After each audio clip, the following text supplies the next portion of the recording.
सुंबुल का हाथ कांप रहा था जब उसने स्कूल का फ़ोन उठाया। जी मैडम, सारा बिल्कुल ठीक है। घर में सब कुछ नॉर्मल चल रहा है। ओवैस भी उसके साथ बहुत टाइम गुजारता है। उसने झूठ बोला और आवाज़ को स्टेडी रखने की कोशिश की। फ़ोन रखकर वो फ्लोर पर बैठ गई। सारा अभी स्कूल से वापस नहीं आई थी और फ्लैट में सन्नाटा था। कराची के इस छोटे से रेंटल फ्लैट में इंक्लूसिव स्कूल के बिल्कुल पास हर दिन ऐसा ही होता था, दर का दर, झूठ का झूठ। आप लोग जो ये कहानी सुन रहे हैं, अगर ये आपके दिल तक पहुंच जाए तो प्लीज़ इस चैनल को सब्सक्राइब कर देना। ऐसी सच्ची ज़िंदगी की कहानियाँ लिखने और सुनाने में बहुत मेहनत लगती है। ये मेरा और मेरे घर वालों का गुजारा का सहारा है। जो सब्सक्राइब करते हैं उनके लिए दिल से दुआ है कि उनकी हर सुबह खुशियों से शुरू हो और रातें सुकून भरी हों। सुंबुल की उम्र पिछले साल 35 हो गई थी।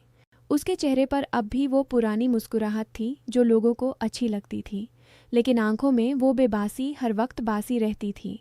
ओवैस 38 साल का रोज़ सुबह ऑफिस के लिए निकाल जाता था। दोनों की शादी को 12 साल हो चुके थे। पहले सब कुछ अलग था। सारा के पैदा होने के बाद जब डॉक्टर ने बताया कि उसको ऑटिज़म है और बोलने समझने में दिक्कत है, तब से उनकी दुनिया पालट गई। स्कूल ने एडमिशन दिया था क्योंकि वो इंक्लूसिव था, लेकिन हर महीने रिपोर्ट कार्ड में लिखा जाता था, घर से बेहतर सपोर्ट चाहिए। सुंबुल को हर बार यही डर सताता था कि कहीं स्कूल सारा को निकाल ना दे, इसलिए वो झूठ पे झूठ जोड़ती रहती थी। सुबह का वक्त होता था तो सुंबुल सारा को तैयार करती। बेटा, आज स्कूल में सबको स्माइल देना, ठीक? सारा चुपचाप बैठती, उसकी आंखें ज़मीन पर टिकती रहती। वो 8 साल की थी, लेकिन बोलती बहुत कम थी। कभी कभी सिर्फ अम्मा कह देती थी और बाकी चीज़ों के लिए हाथ से इशारा करती। सुंबुल उसके बाल बनाती, बग पैक करती और बस स्टॉप तक छोड़ने के लिए तैयार होती। ट्रैफिक कराची का, सड़कों पर गाड़ियाँ, धूल और गर्म हवा। उसके दिल में हर रोज़ एक ही सोच, आज भी स्कूल वालों ने कुछ नहीं पूछा ना। ओवैस रात को देर से आता, कभी कभी 10 बजे, कभी 11। ऑफिस का काम था, वो कहता और सीधा रूम में चला जाता। सुंबुल खाना गर्म करती, प्लेट पर रख देती। दोनों के बीच बात कम होती थी। अगर सारा के बारे में बात छिड़ती तो ओवैस बोलता, सुंबुल टेंशन मत ले, सब ठीक हो जाएगा। स्कूल पैसे ले रहा है ना, तो उनका काम है संभलना। सुंबुल गुस्सा करके कहती, तुम्हें सिर्फ पैसे दिखते हैं, बेटी को क्या हो रहा है वो देखते ही नहीं हो। फिर दोनों चुप हो जाते। सारा कमरे के कोने में बैठी होती, उनकी आवाज़ें सुनकर और भी चुप हो जाती। एक दिन स्कूल से लेटर आया, पेरेंट टीचर मीटिंग है, सेरा का बिहेवियर थोड़ा डाउन है, आप ज़रूर आइएन। सुंबुल ने ओवैस को बताया। उसने कहा, तुम ही चली जाओ, मैं मीटिंग में नहीं आ सकता, ऑफिस है। सुंबुल घर आई तो सारा को गले लगाया। बेटा, अम्मा तुम्हारे लिए झूठ बोलेगी, लेकिन तुम ठीक रहना। मीटिंग में उसने मुस्कुराते हुए कहा, घर में सब अच्छा चल रहा है। ओवैस रोज़ सारा के साथ पढ़ते हैं, हम बहुत सपोर्ट करते हैं। काउंसलर ने सिर्फ सर हिलाया और लिख लिया। सुंबुल को पता था कि ये झूठ है, लेकिन डर था, अगर सच बता दिया तो सारा को निकाल देंगे। फिर क्या, घर बैठे रह जाएगी?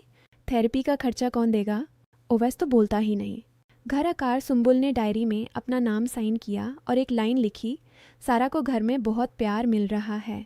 असल में रात को जब सारा सोती तो सुंबुल और ओवैस के बीच छोटी छोटी बातें बड़ी लड़ाई में बदल जाती। तुम लेट क्यों आते हो? सारा तुम्हारा इंतज़ार करती है, सुंबुल कहती। ओवैस जवाब देता, मैं पैसे कमा रहा हूँ ना, तुम घर संभालो। सारा उठकर बैठ जाती। उनकी आवाज़ सुनकर उसके हाथ कांपने लगते। वो अपना फेवरेट टॉय पकड़ लेती और चुपचाप बैठ जाती। सुंबुल को पता था कि बेटी को ये सब असर कर रहा है, लेकिन बोल नहीं पाती। बेबसी उसके गाले में अटकी रहती। हफ्ते गुजारते गए। सारा स्कूल से आकर और भी चुप रहने लगी, खाना कम खाती, खेलती भी नहीं। सुंबुल ने डॉक्टर के पास ले जाने की कोशिश की, लेकिन ओवैस ने मना कर दिया। डॉक्टर का खर्चा अलग, स्कूल ही तो ठीक कर रहा है। सुंबुल ने फिर झूठ बोला, स्कूल में सारा घर में बहुत एक्टिव है, हम उसके साथ गेम्स खेलते हैं। असल में घर में गेम्स नहीं, सिर्फ टीवी ऑन रहता और दोनों अलग अलग कमरों में बैठते। एक शाम सारा स्कूल से आई तो उसका बैग में डायरी था। सुंबुल ने रूटीन की तरह उठाया। सारा ने आज कुछ ज़्यादा ही थकावट से आंखें बैंड की थी। सुंबुल ने उसको सुलाया और फिर डायरी खोला। हर हफ्ते काउंसलर एक लाइन लिखती थी। आज की लाइन सीधी सी थी, लेकिन सुंबुल के दिल पर गोली की तरह लगी। सरा की डिसेबिलिटी से ज़्यादा घर का इमोशनल प्रेशर उसको परेशान कर रहा है। घर में कम्युनिकेशन और सपोर्ट बेहतर करने की ज़रूरत है। पेरेंट्स से बात करनी चाहिए। सुंबुल डायरी हाथ से छोड़ ही नहीं पाई। उसके आंसू डायरी पर गिर गए। सारा, घर का प्रेशर, वही जिसमें वो हर रोज़ झूठ बोलती थी कि सब ठीक है। उसने अपने आप को ब्लेम किया, फिर ओवाइस को, फिर दोनों को। गुस्सा आया लेकिन बेबासी ने उसको रोक लिया। वो उठी, किचन में पानी पिया, फिर वापस आई और डायरी को फिर से पढ़ा। वो ही लाइन, सीधी, साफ, कोई लंबी लेक्चर नहीं, सिर्फ एक लाइन जो सच बोल रही थी। रात को ओवाइस आया, थका हुआ, बग रख कर। सुंबुल ने चुपचाप खाना सर्वे किया। सारा सोती हुई थी। दोनों ने खाना खाया बिना कुछ कहे। फिर सुंबुल ने डायरी टेबल पर रख दिया और बोली, पढ़ो। ओवैस ने उठाया, पढ़ा और चेहरा जाड़ हो गया। ये क्या है? उसने पूछा। सुंबुल ने गुस्से में कहा, ये वो ही है जो तुम रोज़ भगते रहते हो। बेटी को स्कूल से निकालने का डर मुझे झूठ बोलने पर मजबूर करता था। और तुम तो असलियत से भागते ही रहते हो। लेट आते हो, बात नहीं करते। ओवैस ने डायरी ताबल पर पताक दिया। तुम भी तो झूठ बोलती हो स्कूल में। मैं क्या करूं? पैसे नहीं कमाऊं तो घर कैसे चलेगा? दोनों के बीच गुस्सा फूट पड़ा। सुंबुल रोपाडी, मैं इन झूठ इसलिए बोलती हूँ क्योंकि मुझे डर लगता है कि सारा को स्कूल से बाहर कर देंगे। फिर क्या होगा ओवैस? मैं अकेली क्या करूँगी? ओवैस ने अपने बाल पकड़े। मुझे भी पता है कि घर में सब ठीक नहीं, लेकिन मैं सोचता था कि अगर मैं बात करूँगा तो और ज़्यादा प्रॉब्लम हो जाएगी। मैं भागता था क्योंकि मुझे अपनी बेबासी दिखाई नहीं देती थी। उनकी आवाज़ें तेज़ थी लेकिन सारा के कमरे की तरफ देखते हुए धीमी कर लेते थे। उस रात दोनों देर तक बैठकर बातें करते रहे। पहली बार सच सच बोल रहे थे। सुंबुल ने बताया कि कैसे हर मीटिंग में वो मुस्कुराती रहती थी जब अंदर से टूट रही होती। ओवैस ने बताया कि ऑफिस के बाद वो पार्क में बैठ जाता था, सारा के बारे में सोचता था लेकिन घर आने का मन नहीं करता था। हम दोनों ने उसको और ज़्यादा परेशान कर दिया, सुंबुल ने कहा। ओवैस ने सार हिलाया। हाँ, स्कूल वालों ने सही लिखा। प्रॉब्लम उसकी डिसेबिलिटी से काम, घर के दबाव से ज़्यादा है।